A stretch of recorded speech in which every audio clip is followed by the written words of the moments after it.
Hi, everybody. If it's Wednesday and you're watching this, then you've probably figured out by now that I'm not live streaming on Wednesday night. I actually live streamed this on Tuesday night. And the reason is, if you attended last week, you know that we had a student pass away on campus, and I am officiating the service, the memorial service. And the way the schedule worked out, unfortunately, it had to be wrapping up about the time that I would be starting the live stream. And so there's just no way to get to my desk or back home to my altar, certainly, in time to start this. So I apologize that there's not a service tonight. If I'd known way more in advance, I could have made another arrangement, but you just don't know these things way in advance. So, it's interesting. It reminds me, Reverend Koyo Kabose sent out an email today, and he said, let me pop that up. I'll read it to you. It's kind of funny. So, Reverend Koyo Kabose is the head of Bright Dawn, which is where Sensei Brandon and Sensei Neil and several others of us and Sensei Michelle, of course, became ministers. And so he sent out dang it. Sorry.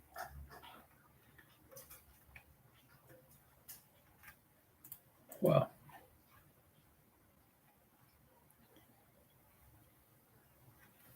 never mind. I'll just tell you. I'll tell you the story as I remember it. He sent it out as an attachment to this thing that somebody sent in. They send out a newsletter once a month, and he had solicited content. And someone wrote in about how when he had first gotten married, he had asked his wife, or his wife had made a meal for him that he really, really liked. And so a couple of weeks later, he asked her for that same meal. And she gave him kind of a funny look and said, well, she'd try. Apparently his mother, when he was a kid growing up, had always written down all of her recipes. And so if she made something that worked out really well, she would write it down. And he was surprised to learn that his wife didn't do that. And he said, why don't you do that? And she said, honey, this is a Zen kitchen. Meaning, we kind of work with what we get. And we're in the present moment. We don't have to plan everything out.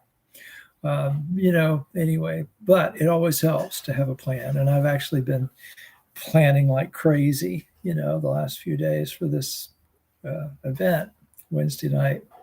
And because, it involves a lot of people, which spiritual communities do, you always have to put in a little bit of effort up front to make sure that things work. So my apologies for not having service for you on Wednesday night.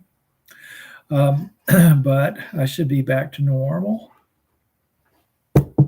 Knock on Formica for next week. And if not, well, we'll figure something else out. So, I'll be at White Sands this Sunday. I'll be on Zoom tomorrow, but I actually have something going on right at the beginning of the meeting. So Sensei Brandon Shoyo is going to start the Zoom call. So, and I'll be in there shortly after it starts. So anyway, I hope that works out well for you. And I look forward to seeing you again. So if it's Wednesday night and you're absolutely disappointed by not getting to listen to me talk for a long period of time, I suggest, if you haven't already done it, go to Spotify. If you don't have a Spotify account, you don't need one. You can listen to it for free. It helps to have an account. And look for Holding Up the Heavens. That's my new podcast. So I know a lot of you are listening to The Adventures of Saraputa and Moggallana already. And that one you can listen to on a whole bunch of platforms. This Holding Up the Heavens, you have to listen to on Spotify. The reason being that it's a music plus talk format and with entire songs included. And so the songs have to be on Spotify. So you have to listen to it on Spotify. And the reason I'm asking, suggesting this is because I would really like to know what you think about it. I've had a fascination with music for even longer than I've had a fascination with religion, and since long before I was a Buddhist.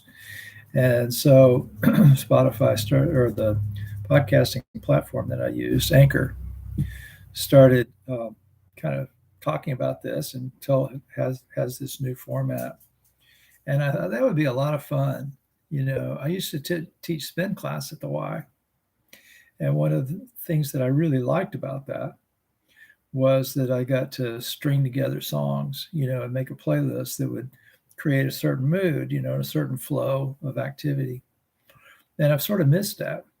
And this sort of gives the same thing, although you won't get a workout unless you listen to it while you're on the treadmill or something.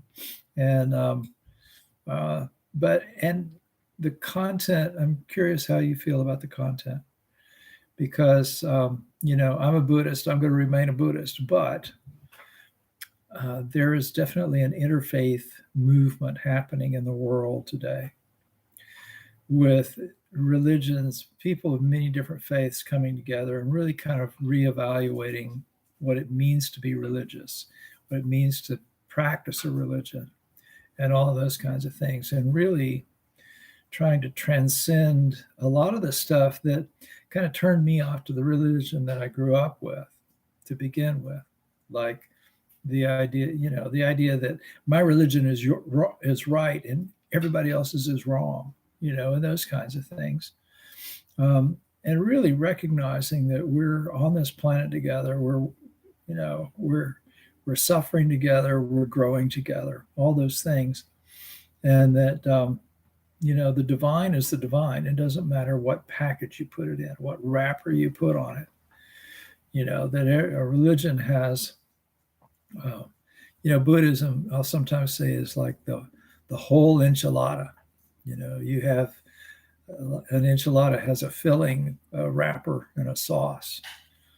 And you got to have all of those things before you've got an enchilada. Well, with Buddhism, you have an ethics or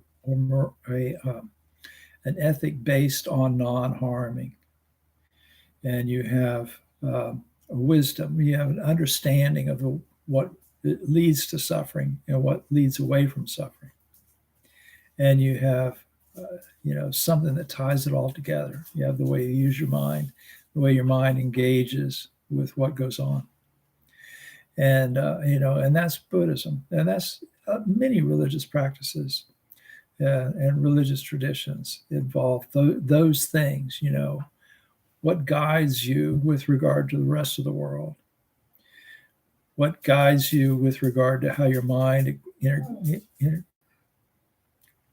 Lola wants to go out. How does your mind engage with reality? And then how do you really understand things? How do you understand what is truly liberating? So I'm looking at these questions that we look at in Buddhism from multiple perspectives, because this is something that I've had an interest in for a very long time. And I'm going to remain a Buddhist, but that doesn't mean that I can't see the truth in other religions. It doesn't mean that I think that you have to be a Buddhist to have wisdom, to have compassion, to have serenity and those things. So listen to Holding Up the Heavens. There's two episodes up so far. Let me know what you think of them. And again, my apologies for not having a service tonight. We'll be back to normal next week. So thank you very much. Enjoy your evening.